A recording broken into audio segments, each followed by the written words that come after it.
Hachette Audio presents American Coup, How a Terrified Government is Destroying the Constitution. Written and read by the author, William M. Arkin.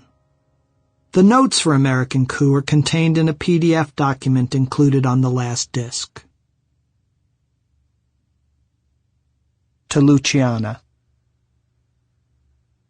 Introduction. We are a nation living with two sets of laws. One public law is guided by the Constitution, and a second invisible text that exists between the lines of that document.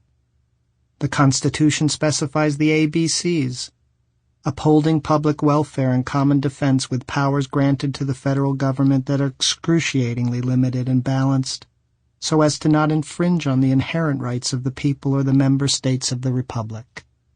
Between the lines are the XYZs of the extraordinary, the charter of another realm, one beyond the reach of Congress, the courts, and the people. A system of federal preeminence and an executive preoccupation that possesses self-authored powers to govern in the hereafter, subtly reordering the relationship between the people and its government in the here and now.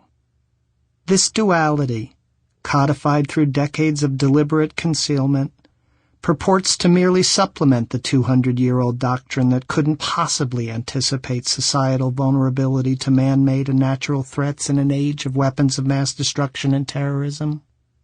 But the implementation of the XYZs is not lagging in some legislative queue.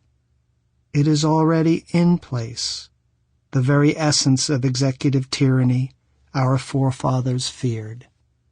It is the elevation of common defense above public welfare, expediency turned into necessity, a subtle house of correction offering the illusion of security. This tug-of-war has been ever present during our lifetimes, the shining promise being that someday we will return to the application of the basic principles enshrined in the Constitution. Yet we are not going back. The soul of our nation, the principle of individual rights upheld by the union of constraints on executive and government power, is at risk. At no point in our history have we faced a challenge like the one we face now, a wholly permanent state of martial life, hidden in fine print secrecy, fear, and the dream of guaranteed physical protection. I became interested in underground government on the day John Hinckley Jr. attempted to kill President Ronald Reagan in 1981. Then a young Washington analyst and budding expert, I was... Sample complete. Ready to continue?